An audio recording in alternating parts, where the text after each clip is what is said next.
जी, last lectures के अंदर जो अब तक हमने चीज़ें सीखी हैं वो ये थी कि एक इनफॉर्मल लैंग्वेजेस को डिफाइन करने के 2 तरीके हमने पढ़ लिए थे। एक डिस्क्रिप्टिव तरीका था और दूसरा था डिस्क्रिप्टिव फॉर्म और दूसरी थी रेगुलर एक्सप्रेशंस।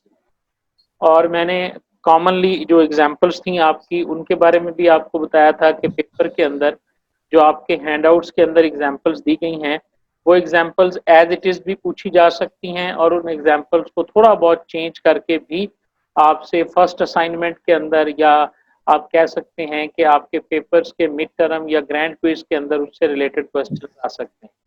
आपको रेगुलर एक्सप्रेशन जो है उसको डिफाइन करना आना चाहिए किसी भी लैंग्वेज को। जैसे ये मिसाल देख लें एक, फिर हम आगे चलते हैं जी। Consider the language L defined over this one of strings length 2, length उसकी 2 होनी चाहिए, starting with A, then A से उनसे स्टार्ट होगा। ए बी के अंदर आपके पास जो लैंग्वेज बनती है जिसकी लेंथ 2 हो और वो ए से स्टार्ट होती हो, वो या तो ए बनती है या ए बी बनती है। ठीक है, तो इसके वर्ड ही हमारे पास 2 हैं, तो इसकी रेगुलर एक्सप्रेशन बनेगी जी ए आर ए बी। यहाँ पर जो आपका प्लस है इसको आपने आर के तौर पे पढ़ना है। It may be noted that if a language contain even 1000 words, अगर उसके 1000 वर्ड्स भी होंगे तो रेगुलर एक्सप्रेशन के अंदर जब हम प्लेस करते हैं प्लस को बिटवीन ऑल द वर्ड्स, तो इसका मतलब यही होता है कि ये देखें ये आपके पास वर्ड्स हैं और अब इनके अलावा कोई और वर्ड्स नहीं बनता, तो आप इसको इस तरह से लिख सकते हैं। तमाम वर्ड्स के दरमियान आप ये सिंबल डाल दें तो उसका मतलब है ये वाला वर्ड या ये या ये या ये, इस तरह करके आप इसको बयान कर सकते हैं। कोई भी वर्ड अगर इस एक्सप्रेशन पे पूरा उतरता है तो वो इस लैंग्वेज को डिफाइन कर सकता है। अब इसी को आप इक्विवेलेंट इस तरह भी लिख सकते हैं ए आर बी, यानी ए होगा या बी होगा, फिर ए आर बी, फिर ए होगा या बी होगा, और फिर ए आर बी यानी ए होगा या बी होगा, यानी 3 करेक्टर होंगे इसके अंदर। ठीक है, और उनमें से आप देखें कि या ए आ सकता है या बी, इन तीनों के आप कॉम्बिनेशन बना के देख लें। ए ले लें और इधर से ए बी ले लें, फिर यहाँ पर बी ले लें और इधर से, तो आपके पास यही टोटल जो है ना वो वर्ड्स बनेंगे। तो ये हमारे पास तरीका था कि हम रेगुलर एक्सप्रेशन के थ्रू जो है वो किस तरह से इसे डिफाइन करते हैं। आज हम पढ़ेंगे कि फाइनाइट ऑटोमेटा जो है ये तरीका जो है वो हमारे पास कौन सा है जी। अगर आप मुझे गो हेड देते हैं तो मैं इसको स्टार्ट करता हूँ जी। आपको पिछली भी कुछ बात याद आ गई है या आप समझ रहे हैं कि फाइनाइट ऑटोमेटा हमने किस लिए पढ़ना है। किसी भी लैंग्वेज को डिफाइन करने का ये एक नया तरीका होगा जिसके अंदर हम ग्राफिक्स को भी, ग्राफिकल वे भी होगा, एक शक्ल भी बनाएंगे इसकी और इसका टेबल भी जो है वो हम क्रिएट करेंगे। फाइनाइट ऑटोमेटा जो हमारे पास होता है, एक एग्जांपल से उसने स्टार्ट किया है कि फॉर एग्जांपल आपके पास ये 64 बॉक्सेस हैं और आपसे ये कहा जाता है कि आपके पास कुछ पीस ऑफ पेपर हैं, कुछ उसमें से वाइट कलर के हैं और कुछ उसमें से ब्लैक कलर के हैं। तो नंबर ऑफ पीसेस जो हैं वो आपके पास 64 हैं। 64 ये बॉक्स हैं और 64 ही आपके पास पेजेस हैं। The possible arrangement under which these pieces of paper can be placed in boxes, अगर हम कहें कि इनको मुख्तलिफ कॉम्बिनेशन के साथ इसके अंदर जोड़ दिया जाए तो आप ये समझ सकते हैं कि वो जो कॉम्बिनेशन है वो बहुत ज़्यादा बनेंगे। लेकिन वो कॉम्बिनेशन जितने भी ज़्यादा बनेंगे वो फाइनाइट होंगे, वो इनफिनिट नहीं होंगे कि जी वो इनफिनिट होंगे। ठीक है, तो ये बात आपने बस जहन में रखनी है। फाइनाइट ऑटोमेटा के अंदर सबसे पहली जो खूबी होती है कि अरेंजमेंट्स आपके पास जो होते हैं वो डिफरेंट हो सकते हैं। इनिशियल अरेंजमेंट आपके पास कोई एक हो सकता है, उसके बाद जितने भी आगे पॉसिबल अरेंजमेंट होंगे उनकी कोई ना कोई फिनिटी होगी, यानी वो ये नहीं है कि इनफिनिट होंगे। इस एग्जाम्पल को समझाने का मकसद ये है कि 64 बॉक्सेस हैं, 64 पीसेस हैं। अगर हम इसको कैलकुलेट करने जाएं तो हो सकता है कि इसके कॉम्बिनेशन लाखों में बन जाएं, लेकिन जितने भी कॉम्बिनेशन बनेंगे उनकी तादाद जो है वो एक फाइनाइट तादाद में होंगे, वो इनफिनिट तादाद में नहीं होंगे। तो इसी तरह फाइनाइट ऑटोमेटा को जब हम डिफाइन करते हैं तो जी ये इसकी डेफिनेशन है। सबसे पहले आप समझ लें जी, number 1, a finite automata is a collection of the followings, ये चीजें उसके अंदर होंगी। नंबर 1, उसकी स्टेट्स की तादाद फाइनाइट होगी, उसमें से कोई एक स्टेट जो है वो इनिशियल होगी, और सम में बी नन, यानी कोई दूसरी स्टेट या एक से ज्यादा स्टेट या कोई भी स्टेट नहीं, यानी नन भी हो सकती है, एक भी हो सकती है और सम भी हो सकती हैं, यानी सम नन। इसका मतलब ये है फाइनल स्टेट्स होंगी। नंबर 1 3 स्टेट्स हैं, 4 स्टेट्स हैं, 5 स्टेट्स हैं, एक उसमें इनिशियल स्टेट होगी और जो फाइनल स्टेट्स हैं वो एक से ज़्यादा भी हो सकती हैं और नन भी हो सकती हैं। उसके बाद finite set of input letters है, जो सिग्मा होगा, इनपुट लेटर्स होंगे, वो भी फाइनाइट होंगे, 2 हैं, 3 हैं, 4 हैं, उसके अंदर होगा जी which input strings are formed, जिससे आप स्ट्रिंग्स को बनाएँगे। यहाँ पे ये नहीं लिखा कि स्ट्रिंग्स जो हैं वो उसकी फाइनाइट होंगी या नहीं होंगी।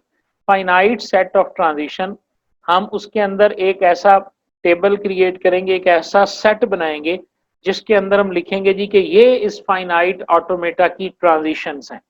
ट्रांजिशन से मुराद कि इसके अंदर ये चेंज आएगी तो उस सूरत में जो है ना वो आप कौन सी स्टेट में जाएंगे। क्या कहते हैं ट्रांजिशन को? ट्रांजिशन सुने जी, फ्रॉम वन स्टेट, एक स्टेट से, फॉर ईच इनपुट लेटर, एक इनपुट आने पर देयर इज ए ट्रांजिशन, एक ट्रांजिशन होती है जो कि बताती है कि आपने नेक्स्ट किस स्टेट के ऊपर जाना है। यानी आपके पास एक स्टेट होगी, फर्ज करें S1 है, आप S1 पर मौजूद हैं और आप कहेंगे अगर S1 स्टेट के ऊपर मैं इनपुट ए को रीड करूंगा या ये मशीन जो है वो इसे इनपुट ए मिलेगी तो ये इनपुट ए लेने पर फलां दूसरी स्टेट में ये चली जाएगी या फलां स्टेट में चली जाएगी। इस एक जो जो मैंने ये मिसाल दी है इसे हम कहते हैं कि ये एक ट्रांजिशन होगी। तो ओवरऑल आप देख लें, जब हम नीचे एग्जांपल्स देखेंगे ना तो ये बातें आपकी समझ में आ जाएंगी। अगर इस वक्त आपको ऐसा लग भी रहा है कि ये क्या है तो आप इसको सिर्फ पॉइंट समझें कि 4 पॉइंट हैं। Number 1 finite number of states, number 2 one initial and more than one or none can be the final state, finite set of input letters हैं जिनसे इनपुट स्ट्रिंग बनाएंगे और फाइनाइट सेट ऑफ ही transitions हैं। और transitions क्या होती हैं? From one state on input a certain character from the input letter the machine will go to the next state जो भी उसके पास होगी। अब इन्हीं सारी चीज़ों को जब हम स्पेसिफाई करेंगे तो उस पूरे सेटअप को हम कहेंगे कि ये हमारा एक फाइनाइट ऑटोमेटा है। जैसे ये देखें नीचे एक मिसाल दी हुई है, एग्जाम्पल पढ़ेगी। ये तो बना दिया इनपुट, इसके अंदर आप देखें 2 लेटर हैं तो इसका मतलब है ये हो गया finite set of input letters. उसके बाद स्टेट्स बताई उसने, कहा जी एक्स वाई जी 3 स्टेट्स हैं तो ये क्या हो गया जी फाइनाइट नंबर ऑफ स्टेट्स वाली बात भी पूरी होगी। उसने कहा कि एक्स जो है ये इनिशियल है तो आप देखें 1 इनिशियल वाली भी पूरी हो गई and Z is the final, और उसने एक स्टेट को जो है वो फाइनल भी डिक्लेयर कर दिया कि जेड जो है वो फाइनल है तो जेड फाइनल भी होगी। तो अगर आप गौर से देखें तो पहली बात भी पूरी हो गई और दूसरी बात भी पूरी होगी। अब रह गई तीसरी बात कि इसकी ट्रांजिशंस जो हैं वो कौन कौन सी हैं और वो कैसे हैं। ट्रांजिशन के लिए उसने आपको बता दिया जी, ट्रांजिशन को बताने के लिए, ट्रांजिशंस को शो करने के लिए आपके पास 3 तरीके हैं। एक तरीका है कि आप इस तरह ट्रांजिशन को लिख सकते हैं, ठीक है। एक तरीका ये है कि आप एक ट्रांजिशन टेबल बनाकर दे सकते हैं और तीसरा तरीका यह है कि आप ट्रांजिशन डायग्राम बना सकते हैं। इन 3 तरीकों से एक फाइनाइट ऑटोमेटा की ट्रांजिशंस को शो किया जा सकता है, डिस्क्राइब किया जा सकता है या लिखा जा सकता है। ये कैसे लिखी जाती हैं देखें जी, एट एक्स, जब वो एक्स के ऊपर होगा तो ए को जब वो रीड करेगा तो वो जेड स्टेट पे चला जाएगा, ये एक ट्रांजिशन है। एक्स के ऊपर अगर वो बी को रीड करेगा तो वो वाई पे चला जाएगा। वाई के ऊपर जब वो ए को रीड करेगा तो जो है वो वाई पे ही रहेगा, बी गो टू ए या बी। इसका मतलब है एट स्टेज वाई वो चाहे ए को रीड करे या बी को रीड करे तो वो जाएगा वाई स्टेट के ऊपर। और इसी तरह अगर स्टेट जेड के ऊपर वो रीड करता है ए और बी को तो फिर वो जाएगा स्टेट जेड के ऊपर। तो इस तरह ये इसकी ट्रांजिशंस जो है ना वो बयान कर दी गई हैं, ठीक है। इस बात की समझ आई है जी फिलहाल आपको कि ये इस तरह से एक मशीन लिख देना, मशीन बना देना, एक मॉडल बना देना। ये मॉडल जो है ये मॉडल हमारे पास इस तरह आप किसी मॉडल को जब रिप्रेजेंट कर देते हैं जैसे ये मैं दिखा रहा हूं आपको, तो ये मॉडल जो है ये आपके पास फाइनाइट ऑटोमेटा कहलाता है।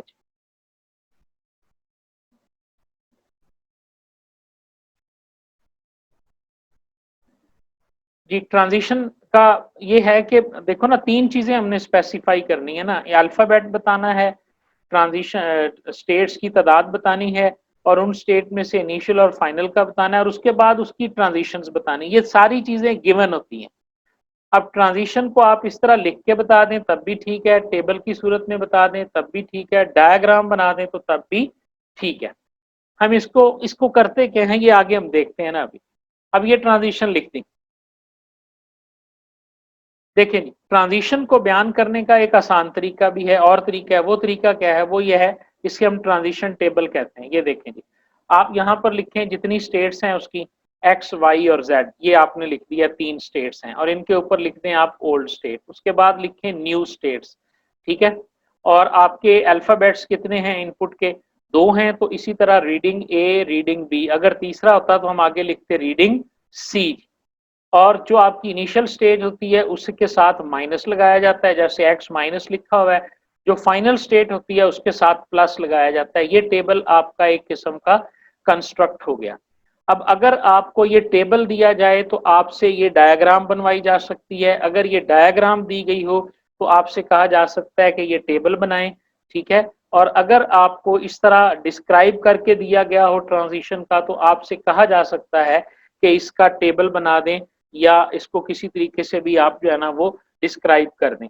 तो ये वही चीज है जो ये लिखी हुई है, यही चीज जो है ना वो आपके पास टेबल के अंदर है। मैं आपको ये ना इकट्ठी करके दिखाता हूँ ये सारी चीज ना, फिर आपको जरा समझ आएगी। ये मैंने कट कर लिया है इसको, ठीक है, और अब मैं आपको लेके चलता हूँ यहाँ पे इस टेबल के सामने और यहाँ पर हम उस जो है ना वो डायग्राम को शो करते हैं।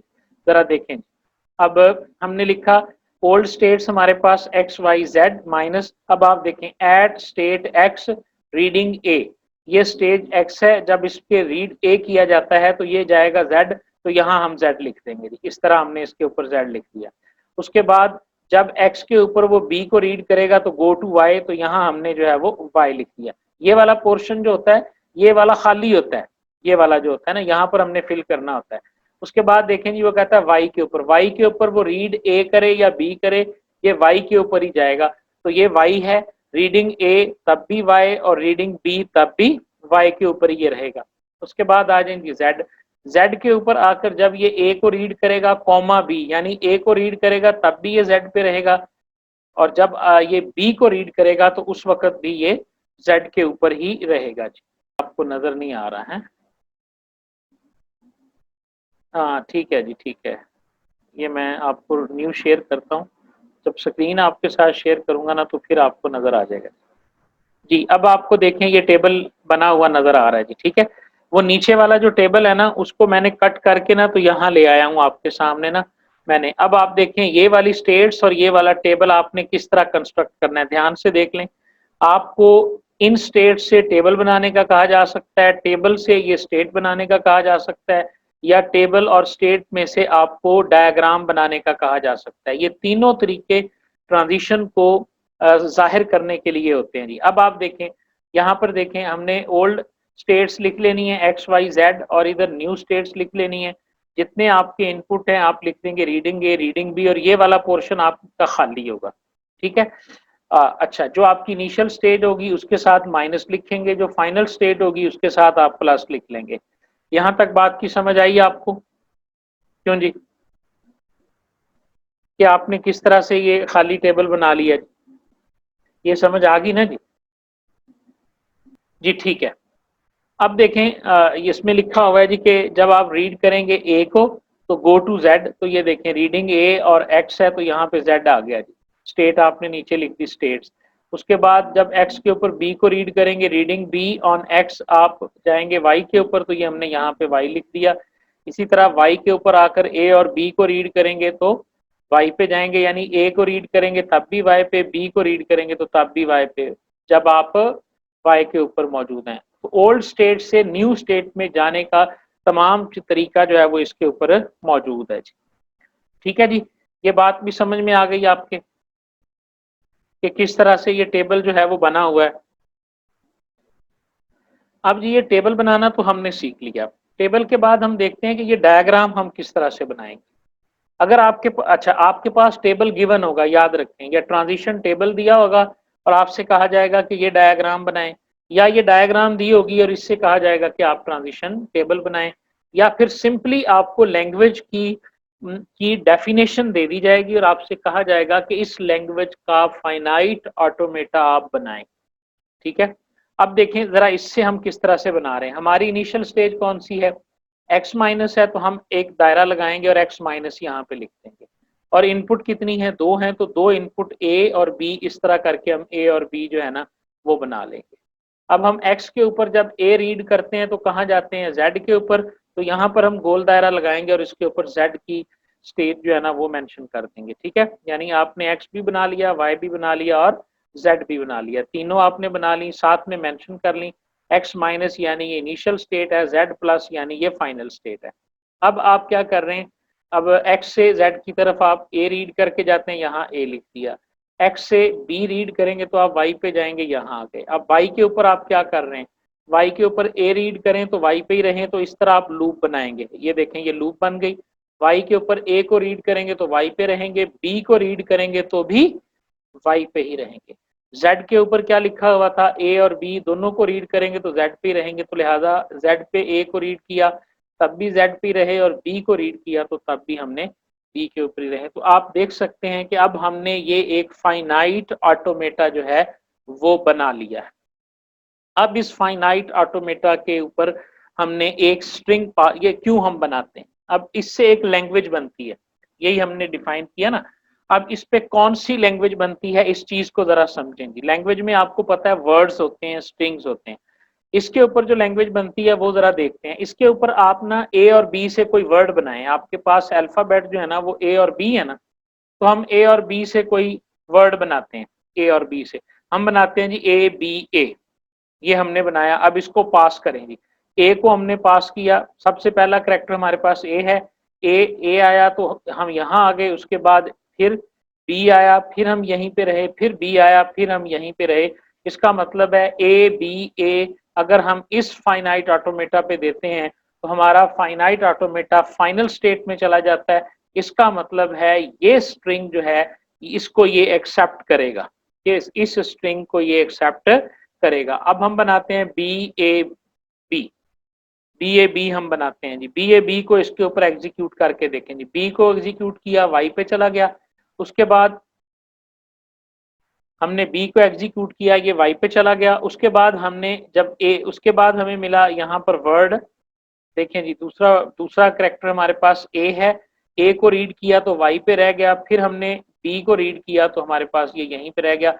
इसका मतलब क्या हुआ कि जब हम बी ए बी से स्टार्ट करेंगे तो ये फाइनाइट ऑटोमेटा जो है ये कभी भी फाइनल स्टेट में नहीं जाएगा। ठीक है, तो फाइनल स्टेट में अगर नहीं जाएगा तो इसका मतलब है कि ये नॉट एक्सेप्टेड होगा। ठीक हो गया, तो इसका मतलब है ये स्ट्रिंग जो है ये इस फाइनाइट ऑटोमेटा की लैंग्वेज में है, और ये वाली स्ट्रिंग जो है इस फाइनाइट ऑटोमेटा की लैंग्वेज में नहीं है। इसी तरह आप और लैंग्वेजेस भी और स्ट्रिंग्स भी ट्राई कर सकते हैं, क्योंकि हमारे पास अल्फाबेट ए और बी है। आप कोई भी बना लें, double A double B double जो है ना, इसको अब आप ट्राई करके देखें कि ये एक्सेप्ट होती है या नहीं होती। ठीक है, तो ये आप ना देख सकते हैं कि कौन सी एक्सेप्ट होती है या नहीं होती। जब मैं इसको करूंगा तो ए को रीड करेगा तो ये जेड पे आ जाएगा, उसके बाद चाहे जितनी दफा मर्जी ए बी आता रहे ये यहीं पे रहेगा।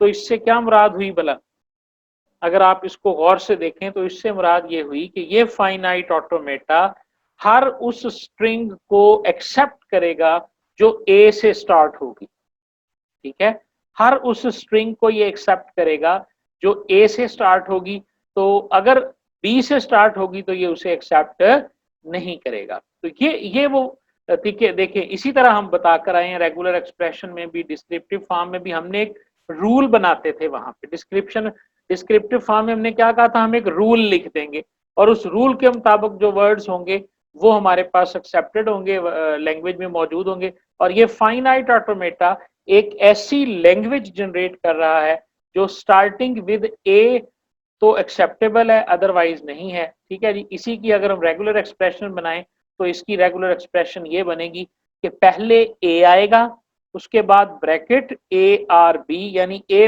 हर सूरत में हो, उसके बाद जितनी दफा मर्जी ए आ जाए, जितनी दफा मर्जी बी आ जाए, ये लैंग्वेज उसको एक्सेप्ट करेगी। समझ आई बात की यहाँ तक जी? ए प्लस बी में और बी दोनों अनलिमिटेड टाइम आ सकते हैं। हाँ जी, जब नहीं जी, जब आप स्टैरिक ऊपर लिख देते हैं ना तो उस वक्त वो अनलिमिटेड टाइम आते हैं।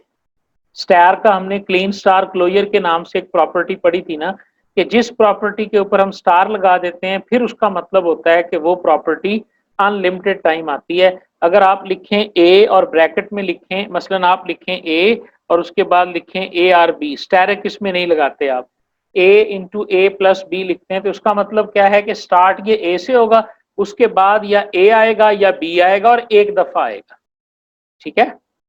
लेकिन अगर आप इसके साथ स्टैरिक लगा देंगे जैसे यहाँ पे लगा हुआ है तो फिर इसका मतलब है कि ये अनलिमिटेड टाइम जो है ना इसके साथ रिपीट हो सकता है। जी समझ आ गई आपको नूर? ओके जी, तो अब हम इसको सम अप करते हैं जी अपने इस आज के लेक्चर को, ठीक है जी। आगे इसकी एग्जांपल्स हैं। तो ओवरऑल जी फाइनाइट ऑटोमेटा इसी तरह से बनता है और इसी तरह से काम करता है। अब हम उसकी मुख्तलिफ एग्जांपल्स देखते हैं जी। लेक्चर नंबर 5 के अंदर भी डिफरेंट तरीके में बताया गया जी। एक तरीका ये भी है जी इंडिकेट करने का इनिशियल स्टेट को, ठीक है, कि arrow head can be placed, यानी ये वाला एरो लगा दें तो इसका मतलब है कि ये इनिशियल स्टेट है, और जो फाइनल स्टेट है उसके ऊपर आप डबल एरो लगा दें तो इसका मतलब होता है कि ये एक फाइनल स्टेट है। यानी डबल सर्कल जो है ये फाइनल स्टेट को शो करता है और जो एरो हेड होता है ये इनिशियल स्टेट को शो करता है। यानी इस तरह से भी आप शो कर सकते हैं, ठीक है जी। एक और एग्जांपल देख लें जी लेक्चर नंबर 4 में। ए बी है, एक्स वाई है, दो ही स्टेट्स इसकी बताई गई हैं एक्स और वाई की। एक्स इज बोथ इनिशियल भी है और फाइनल भी है, यानी एक्स स्टेट आपकी इनिशियल भी है और फाइनल भी है, तो आप एक्स के सामने ही प्लस और माइनस लिखेंगे। ये साथ में ट्रांजिशन बताई है। एक्स के ऊपर जो है जब ए को या बी को रीड किया जाएगा तो ये वाई पे जाएगा, और वाई के ऊपर जब ए और या बी को रीड किया जाएगा तो वो एक्स पे जाएगा। आप देख लें जी, एक्स प्लस है, reading A Y, reading B Y. अब ये टेबल बनाना आपके लिए मसला नहीं होना चाहिए। अगर फिर भी आपको नहीं समझ आई तो आप रिपीट करके देख लीजिएगा पिछली एग्जाम्पल में, और उसके बाद आपने ये बना दिया जी। देखें एक्स के ऊपर ए बी को रीड करेगा तो वाई पे चला जाएगा, यहाँ पे ए और बी को रीड करेगा तो वापस ए के ऊपर आ जाएगा, ठीक है जी। एक्स में उसने ए मिला, ये वाई पे चला गया, फिर ए मिला तो ये वापस फाइनल स्टेट में आ गया। जब फाइनल स्टेट में आ गया फिर अगर ए मिला तो ये यहाँ चला गया, फिर वाई मिला तो ये यहाँ आ गया। तो ये पता कौन सी लैंग्वेज बनती है? ये लैंग्वेज बनती है with even length. Even length यानी ये सिर्फ उन वर्ड्स को एक्सेप्ट करेगा जिनकी लेंथ इवन होगी। मसलन ए बी अगर है तो ए से यहां चला गया, बी से यहां आ गया। ए बी में दो करेक्टर हैं। अब ए बी और ए को करके देखें। ए किया तो ये यहां से यहां आया, बी किया ये वापस यहां आया, फिर ए लिया तो ये यहां आ गया। ये फाइनल स्टेट में नहीं गया क्योंकि इसके बाद तो करेक्टर ही कोई नहीं है। तो इसका मतलब क्या हुआ कि ये वो लैंग्वेज है जो इवन लेंथ के वर्ड्स को जो है वो एक्सेप्ट करेगी, ठीक है। इसी तरह देखें जी, ये फाइनाइट ऑटोमेटा जो है ये एक्सेप्ट करता है स्टार्टिंग विद बी को, स्टार्टिंग विद बी को। यानी अब आप देखें इसकी रेगुलर एक्सप्रेशन ये है स्टार्टिंग विद बी की, और फाइनाइट ऑटोमेटा आपके पास ये है। कुछ भी नहीं हमने बनाया, ना अल्फाबेट बनाया, ना हमने ट्रांजिशन टेबल बनाया, डायरेक्ट हमने एक डायग्राम बना दी है और ये एक्सेप्ट करती है स्टार्टिंग विद बी। कैसे हम कंफर्म करेंगे कि ये एक्सेप्ट करती है स्टार्टिंग विद बी को? तो इसके लिए आप क्या कर सकते हैं, कोई भी वर्ड जो है ना वो इसके ऊपर एग्जीक्यूट करके देखें। हम इसके ऊपर एग्जीक्यूट करते हैं बी, ए और ए को, ठीक है जी। तो यहाँ पर हम, ये हमारी इनिशियल स्टेज है, हमने बी को रीड किया, हम यहाँ आ गए, यहाँ पे आके हमने ए मिला, यानी बी से रीड करके हम यहाँ आ गए, फिर ए को देखा, फिर ए के साथ भी यहीं पे लूप है, और फिर ए देखा तो फिर ए के साथ ही यहीं पे लूप है। जब ये वर्ड या स्ट्रिंग पूरी इस फाइनाइट ऑटोमेटा पे होगी तो हम कहाँ पर होंगे? फाइनल स्टेट के ऊपर होंगे। तो इसका मतलब क्या हुआ कि ये बी ए को एक्सेप्ट करेगी। अब आप इसके ऊपर एग्जीक्यूट करके देखें ए बी को, यानी ये चार करेक्टर्स पर मुश्तमिल है। ए को इसने रीड किया तो ये यहाँ आ गया, और उसके बाद यहाँ पर बी मिले, ए मिले, बी मिले, ये लूप के अंदर चला जाएगा और यहीं पे रहेगा, और कभी भी इस स्टेट से ये फाइनल की तरफ नहीं मूव करेगा। लिहाजा जो वर्ड ए से स्टार्ट होगा वो ये फाइनाइट ऑटोमेटा कभी एक्सेप्ट नहीं करेगा, और जो बी से स्टार्ट होगा उसे ये एक्सेप्ट करेगा। यानी पिछली जो हमने एग्जांपल पढ़ी थी ये टोटल उससे उल्ट है। उसके बाद अगली एक डायग्राम देखें जी आप, जो अगली डायग्राम है वो देखें जी, वो है जी के consider a language of strings defined over, ये मैं एनोटेशंस जो है ना ये सारी क्लियर कर दूं। अब मैं एग्जीक्यूट करके नहीं दिखाऊंगा जी, अब आप इसको खुद कंसीडर द लैंग्वेज जो कि एंड होती हो ए के ऊपर, ठीक है, जो ए के ऊपर एंड होती हो। तो इसको करने के लिए आप देखें जी, आप ए के ऊपर एंड करना है आपने, तो इसका मतलब क्या है, शुरू में ए हो या बी हो या उसका कोई भी कॉम्बिनेशन हो, लेकिन लास्ट के ऊपर जो है वो ए होना चाहिए। ये तो हो गई इसकी रेगुलर एक्सप्रेशन। और इसका फाइनाइट ऑटोमेटा कैसे बनेगा जी, ये इसका फाइनाइट ऑटोमेटा है कि जो शुरू वाली स्टेज है माइनस की है, इसमें ए मिला तो ये प्लस पे चला गया और उसके बाद जितने भी ए मिले ये यहाँ एंड कर दे, ठीक है। यानी प्लस वाली स्टेज हमारी ये है। अब इसके ऊपर आप बी बी को करें, बी करने से ये यहाँ लूप में रहेगा, फिर बी करने से ये यहाँ लूप में रहेगा।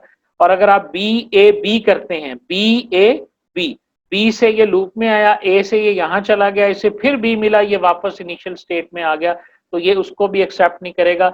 ये सिर्फ उस स्ट्रिंग को एक्सेप्ट करेगा। आप कोई भी सैंपल स्ट्रिंग इस पर एग्जीक्यूट करके देख सकते हैं, तो आप देखेंगे कि कोई ऐसी स्ट्रिंग इसके ऊपर जो है वो एक्सेप्ट नहीं होगी कि जो ए से एंड ना करती हो, ठीक है जी। अच्छा, इसी तरह आप देखें कि इसी लैंग्वेज को बनाने के लिए ये वाली शक्ल भी हो सकती है, ये वाली शक्ल भी इसी की बनी हुई है। ये आपकी इनिशियल स्टेट है, ये आपकी फाइनल स्टेट है। यहाँ से आप यहाँ जाएं, यहाँ से आप यहाँ आए, यहाँ से फिर आप वापस यहाँ चले जाएं। तो मतलब कहने का क्या है कि जिस तरह एक प्रॉब्लम को सॉल्व करने के एक से ज्यादा एल्गोरिदम हो सकते हैं, तो इसी तरह एक लैंग्वेज को एक से ज्यादा फाइनाइट ऑटोमेटा से भी डिस्क्राइब किया जा सकता है। यही रूल हम रेगुलर एक्सप्रेशन में पढ़ के आए थे कि एक इनफॉर्मल लैंग्वेज को एक से ज्यादा रेगुलर एक्सप्रेशंस के थ्रू भी आप डिस्क्राइब कर सकते हैं। तो इसी तरह जो अब ये और ये एक ही लैंग्वेज जनरेट कर रहे हैं, तो इन्हें हम कहेंगे कि ये हमारे पास इक्विवेलेंट जो है ना वो कहलाएंगे, जो इक्विवेलेंट फाइनाइट ऑटोमेटा हम इसे कहेंगे। अब आप देखेंगे फाइनाइट ऑटोमेटा ए जो है ये लैंग्वेज L1 को जनरेट कर रहा है जी, ये फाइनाइट ऑटोमेटा L2 को। ये जितनी एग्जांपल्स हैं जी ये सारी आपने समझ लेनी है, इन्हीं एग्जांपल्स में से पेपर में आती हैं और इन्हीं एग्जांपल्स में से जो है वो आपकी असाइनमेंट में आती है। थोड़ी बहुत चेंज वो कर देते हैं, थोड़ी बहुत चेंज की जा सकती है, ठीक है जी। और इसी तरह अब आप देखें जी, उसके बाद फिर आगे लेंथ ऑफ 2 और beginning with and ending in the same letter, ये उसका फाइनाइट ऑटोमेटा है। इनकी इन डेफिनेशंस की ये वाली एक्सप्रेशन जरूर आपने याद कर लेनी है। ये देखें, लेटर ऑफ 2 और मोर, 2 या 2 से ज्यादा पर हों, beginning with ending in the same letter, तो इसकी रेगुलर एक्सप्रेशन क्या बनी, A plus B asterisk into A plus B into A plus B का स्टैरिक और बी, ये वाली एक्सप्रेशन इस डेफिनेशन की है। तो ये डेफिनेशन देके इसकी रेगुलर एक्सप्रेशन आपसे मांगी जा सकती है। तो ये इसका फाइनाइट ऑटोमेटा है जी। ऑटोमेटा भी जाहिर बनाने के लिए पेपर में आ जाता है, लेकिन इतना मुश्किल नहीं आएगा। अगर हम बात करें लेक्चर नंबर 6 की, तो इसके अंदर फिर उसी एग्जाम्पल को रिपीट किया गया। उसके बाद आप देखें, उसके बाद फिर एक एग्जाम्पल उसने यहाँ पे बनाई, ये ऑल स्ट्रिंग्स विद लैम्डा, ऐसी तमाम स्ट्रिंग्स जो लैम्डा पे एंड होती हैं उसकी बनाई गई। और यहाँ पर वो दो दो डायग्राम बनाने के बाद ये ऑल एम्प्टी स्ट्रिंग की एग्जाम्पल है। ये इसी तरह हमारे पास does not accept any string, उसकी एग्जाम्पल है। और यहाँ पर वो बता रहा है कि इक्विवेलेंट एफएज क्या होते हैं। दो it is to be noted that 2 FA are said to be equivalent if they accept same language. उनकी शक्लें मुख्तलिफ हैं, लेकिन जैसे ये उसने बताया ये FA1 है, इसकी शक्ल आप देख लें, और उसके बाद ये FA2 है, इसकी शक्ल आप देख लें, उसके बाद FA3 है, इसकी शक्ल आप देख लें, और इसको भी आप देख लें। ये तीनों FA जो हैं, अगर आप इन पर एग्जीक्यूट करें किसी भी लैंग्वेज को, तो वो सेम लैंग्वेज जो है ना वो इससे जनरेट होगी, ठीक है। तो जो सेम लैंग्वेज जनरेट हो रही है, तो उसका मतलब है ये जो फाइनाइट ऑटोमेटाज हैं ये आपस में सारे के सारे इक्विवेलेंट हैं, ठीक है जी। ये डबल ए के साथ एग्जाम्पल है, ठीक है। ये having double zero and double A की एग्जाम्पल है। ये सारी एग्जाम्पल्स आपको जहन नशीन करनी होगी जी। असाइनमेंट में किसी तरह की एग्जाम्पल पूछी जा सकती है, ज़ाहिर है पेपर में तो इतनी मुश्किल एग्जाम्पल नहीं आती। हाँ, अलबत्ता रेगुलर एक्सप्रेशन के हवाले से मुश्किल भी आपके पास आ सकती है जी। तो ये लेक्चर नंबर 6 तक जो है ना वो आपका क्लियर हो गया। नेक्स्ट हम देखेंगे जो चौथा तरीका है, वो है जी हमारे पास ट्रांज़िशन ग्राफ के ज़रिए किस तरह से बनाया जाती हैं एक्सप्रेशन। ये मेथड 5 जो है, यहाँ से इंशाल्लाह जो है वो हम नेक्स्ट लेक्चर के अंदर डिस्कशन जो है वो शुरू करेंगे जी। Thank you very much.